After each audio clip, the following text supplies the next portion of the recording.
Good afternoon, everyone. I hope everyone is doing well. So I have another cooking video for you guys today. And today we're going to do a baking project. We're going to do a New York style cheesecake. And this is one of my favorite baking recipes. It's my own recipe for a New York style cheesecake. I've talked about it in a couple of my classes, if you guys remember. And it really is a good recipe. I've had students enter it in competition through the years, and it always wins first place in cheesecake division. So I hope you guys enjoy it, and I really wish you were here to help us eat it, but it's all for me anyway. So today I have my son John Paul. He's going to help us, and he's going to be like my sous chef today, or like one of you guys in class. So he's going to help us make this cheesecake, and first thing we're going to do is wash our hands. So come over to the sink. After you, sir. Thank you. Do hot water, soap,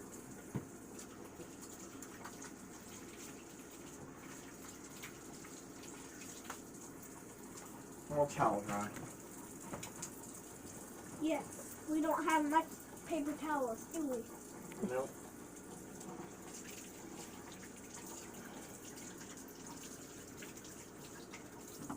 Okay. So there we go. So now we're all washed and our hands are clean and sanitized. And the first thing we're going to start with is cream cheese.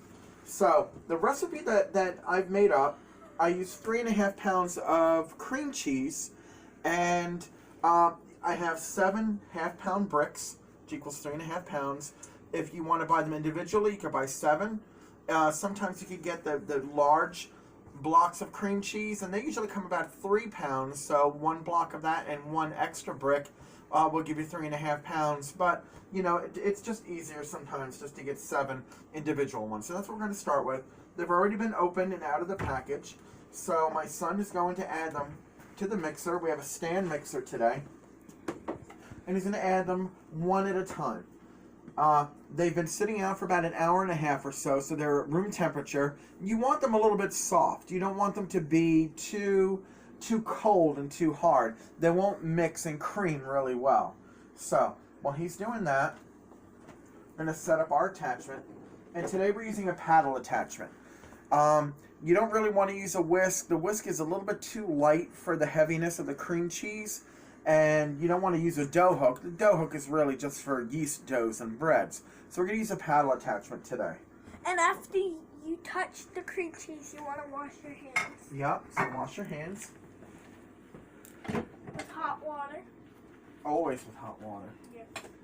So I have my attachment on. I'll lower the head of the mixer. I'm going to put it on. That's it. Dry your hands. Put it on medium speed. And we're going to cream up the cream cheese so it's really nice and velvety. So while that's going like that, I'm going to measure 1/2 cup of flour.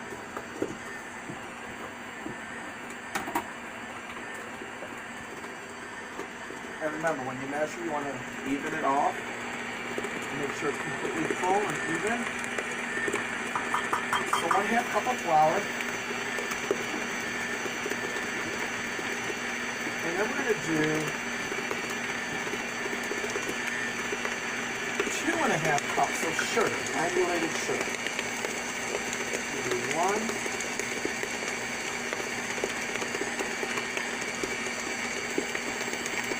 2 full cups, nice and even, and then we're going to do 1/2 cup.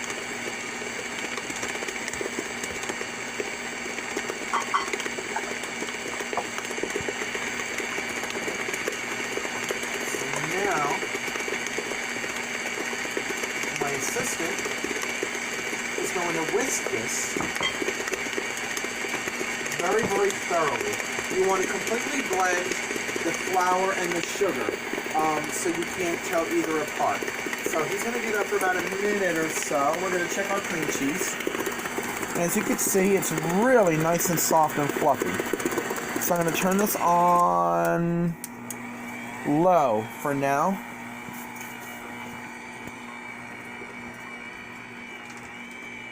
And our next step, we're going to add 16 ounces of sour cream. And I've already opened it, and I've drained a little bit of liquid that usually collects on the top. So I'm going to fold in neatly as I can the full 16 ounces of sour cream into our cream cheese.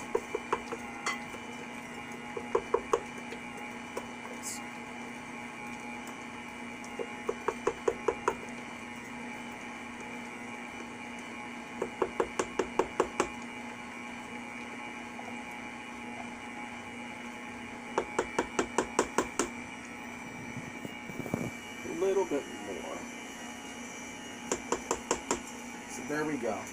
I'm going to turn the speed up just a little bit more. How's that flour and sugar, John Paul? Are we ready? Yeah. All right. So now, John Paul's thoroughly mixed the sugar and flour, so it's all combined. And we're going to add very, very slowly our flour and sugar to the cream cheese mixture.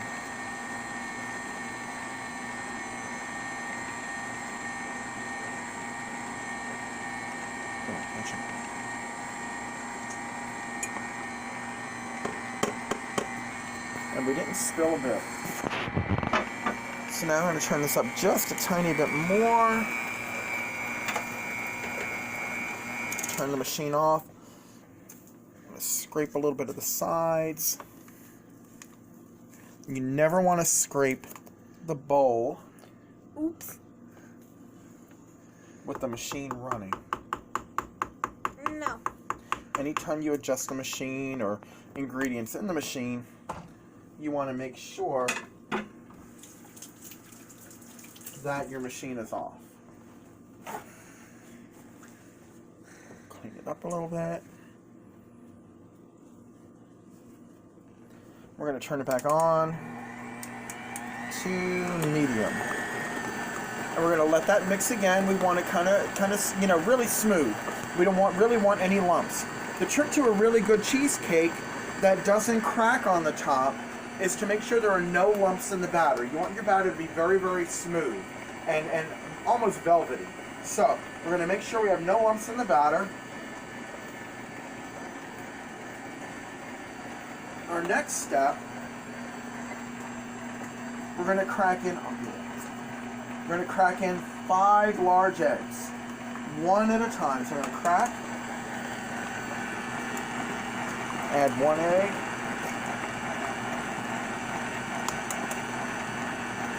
two eggs,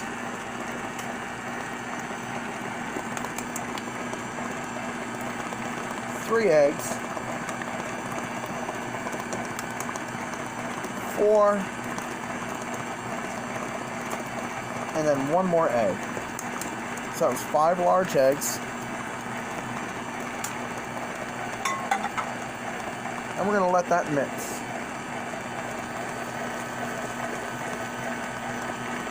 And you can see the batter is really getting smooth and a little bit liquidy. So, and that's perfect.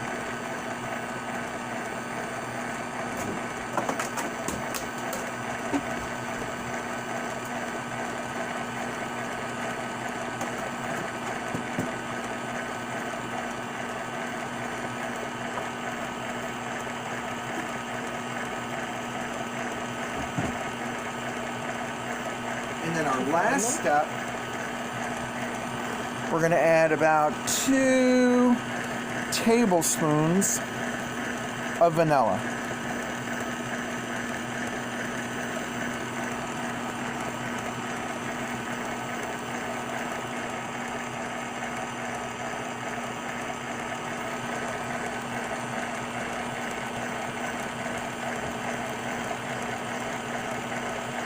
And our batter is almost to where I want it. We're going to mix a little bit more, and now, while we're waiting,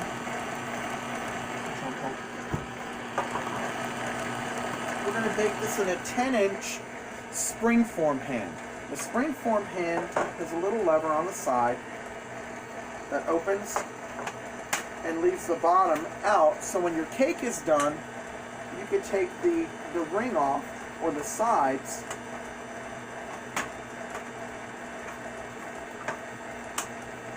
It's not working. Let me see.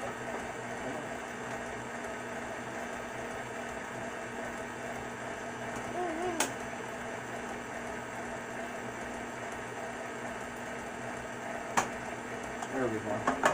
So now our pan is locked, and I want to grease the sides with a little bit of margarine. So I'm going to put a little bit, and my helper's going to help me with this. Put a little bit of margarine on our paper towel, and we're going to grease the side ring of the pan, not the bottom, just the sides. So you're going to go. You're going to grease it around the sides, okay? Nice and smooth. All right. So while he's doing that, we're going to check our batter again. And it looks like it's really, really nice. It's liquidy. It's not too thick, but not too thin. Pretty velvety. And we're just about ready. So I'm going to turn our mixer off. Raise the head. Let our paddle drip. Now some cheesecakes could use a graham cracker crust bottom. I think this cheesecake, the flavor and texture is so good, you don't really need a bottom or a crust. Sometimes I do a crust. You could do a regular graham cracker crust, or sometimes I like to do a chocolate graham cracker crust. But this time for today, we're going to leave it crustless. So our sous chef has greased the sides of our springform pan very nicely. We're going to take our batter.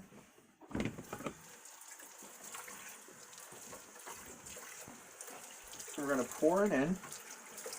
Look how smooth that is. No lumps. How good does that look? It looks amazing.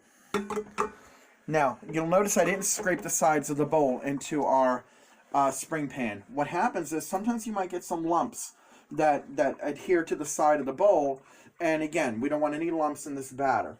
When you bake a cheesecake, cheese tends to dry out.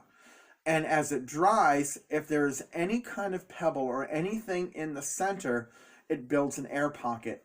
And as the rest of the batter cooks around that air pocket, the air is forced up through the top and it'll crack the surface.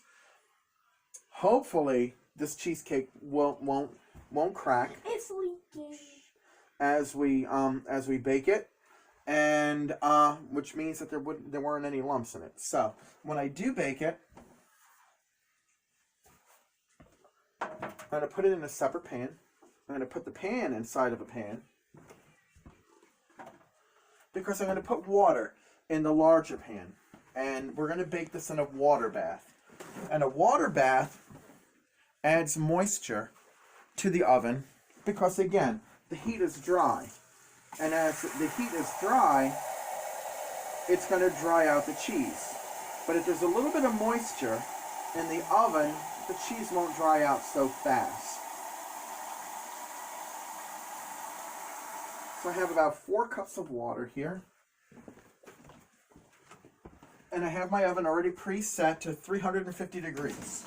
So we're going to put the pan in first. We're going to add our water. It's about 4 cups. Give me another 4 cups. With 4 cups. Just fill it. And as that water starts to evaporate when you're cooking the cake, again, it's adding moisture to the oven, and it will ensure that the cake doesn't dry out and crack. That's good. That's good. That's fine. That's about. 32.